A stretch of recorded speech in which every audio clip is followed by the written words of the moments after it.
Continuamos con el ejercicio 36 en el que vamos a clasificar una serie de compuestos según orden de reactividad creciente, orden creciente de reactividad. Y los vamos a ordenar según reactividad creciente en SN2 en el apartado A, también en SN2 en el apartado B, y en reacciones de eliminación, vamos a suponer E2, en el apartado C. Entonces vamos a empezar por el apartado A, o antes de nada, mejor vamos a comentar la SN2, qué factores la favorecen.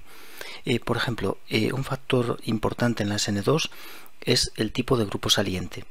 Los grupos salientes son mejores a medida que bajamos en la tabla periódica y tenemos que estar completamente hacia la derecha en la tabla periódica, o sea, en el grupo de los halógenos. De manera que el flúor es un grupo saliente que podemos considerar como malo. No suele dar reacciones de sustitución el flúor como grupo saliente, ni de eliminación. Y tendríamos como buenos grupos salientes, pues los que siguen, ¿no? El cloro, el bromo y el yodo. Cuando van unidos a carbonos, se comportan como grupos salientes y a medida que bajamos en la tabla periódica, al ser átomos más voluminosos, abandonan más fácilmente el carbono y por tanto la velocidad de la SN2 se incrementa. Hay algunos grupos salientes muy buenos, como por ejemplo el tosilato, que representamos por OTS. Este grupo saliente unido a un carbono es el mejor de todos los que he dibujado aquí, pero no lo tenemos en el ejercicio. Bien, después tenemos otro factor importante que es la cadena del sustrato. Por ejemplo, en el apartado A tenemos un sustrato que es el bromuro de metilo, es decir, es un metilo de cadena. Decimos simplemente que el sustrato posee de cadena metilo, es un sustrato de metilo.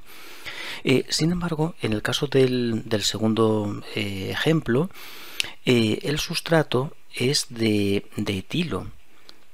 Si nosotros, por ejemplo, lo dibujamos en el espacio, nos encontramos con una disposición en torno al carbono que tiene el bromo de este tipo.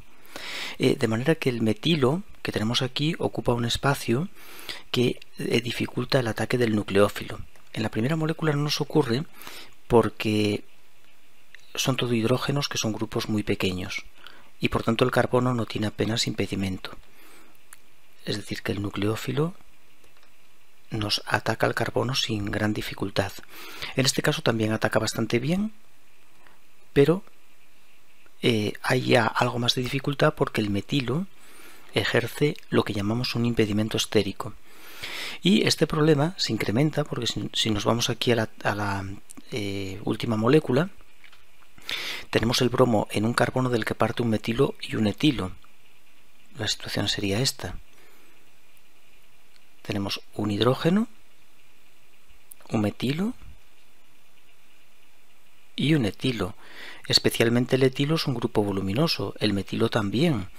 Y por tanto el hueco que ahora le queda al nucleófilo para poder atacar es cada vez más pequeño. Y entrar a por el bromo, por el carbono del bromo, le resulta más difícil, porque la SN2 ocurre por colisión entre el nucleófilo y el carbono del bromo. Y esa colisión no puede ser por cualquier lado, tiene que ser por el lado opuesto, lo que llamamos el ataque dorsal. Por eso siempre pongo el nucleófilo por la parte de atrás de la molécula, por el lado opuesto al bromo. Indudablemente, bueno, en el apartado A todos los sustratos poseen el mismo grupo saliente, pero tienen diferente cadena. Y la más favorable es la del apartado A, el metilo, que llamamos un sustrato de metilo. En el apartado B estamos ante un carbono, este carbono se llama alfa, y es un carbono alfa primario, porque de él parte una cadena solamente, una sola cadena carbonada, el metilo. Pero aquí hablamos de un sustrato que en el carbono alfa tiene dos cadenas y por tanto es un secundario. El secundario, por impedimentos estéricos, por el volumen que ocupan las cadenas, es más difícil de atacar por el nucleófilo, el carbono secundario. El primario es mucho más fácil y el de metilo es todavía más fácil. Por tanto, ¿qué orden tienen estos sustratos en SN2? Pues tenemos este orden. El de metilo es el más reactivo, después iría el primario y por último el secundario. Bien, en el apartado B nos manda también a ordenar según SN2 y como podemos ver, bueno, no, perdón, iba a decir que todos los sustratos son iguales, todas las cadenas que son iguales, pero no. Bueno, hay diferencia en el grupo saliente, la primera molécula con respecto a la segunda, la tercera tiene el mismo grupo saliente que la segunda, y los sustratos son, las cadenas carbonadas son idénticas en la primera y segunda molécula, pero la tercera es diferente. Tenemos una cadena carbonada que tiene esta forma, CH3 dos veces, CH, CH2 con el yodo. El carbono alfa, como puedes ver, es primario. Tiene de él partiendo una sola cadena. Es un grupo isopropilo, cadena voluminosa, pero es un primario. Y tiene yodo como grupo saliente, que es de los mejores grupos salientes que tenemos. El segundo sustrato tiene cloro de grupo saliente, que es peor, pero también se trata de un sustrato primario. El carbono alfa tiene una sola cadena, de nuevo la misma de antes, un isopropilo, cadena voluminosa, pero una sola cadena. Sin embargo, el último sustrato, en él tenemos, voy a dibujarlo de esta otra forma para que puedas verlo mejor. En este último sustrato, partiendo del carbono alfa, tenemos dos cadenas. Se trata de un secundario, dos cadenas que son los metilos. Y por tanto, este sustrato secundario está mucho más impedido estéricamente que los primarios y va a reaccionar más lento en SN2. Además tiene el peor grupo saliente, que es el cloro.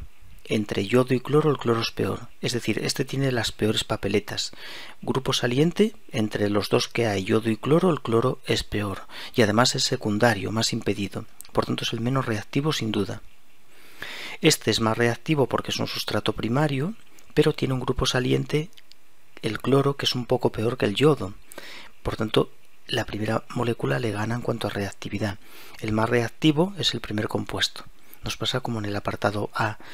Y la reactividad va bajando a medida que nos vamos moviendo hacia la derecha, porque en el primer paso, o sea, en la molécula del medio, cambiamos de grupo saliente hacia uno peor, y en la última molécula no solo cambiamos el cloro, no solo tenemos el peor grupo saliente, el cloro, sino que además tenemos un sustrato secundario.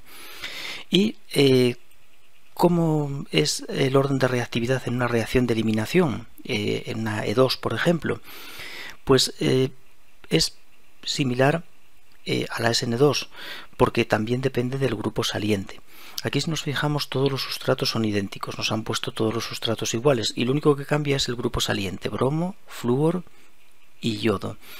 La molécula del medio va a tener una reactividad muy baja, porque el flúor es un grupo saliente malo y prácticamente no va a poder dar eliminación de tipo E2. Por tanto, es la menos reactiva.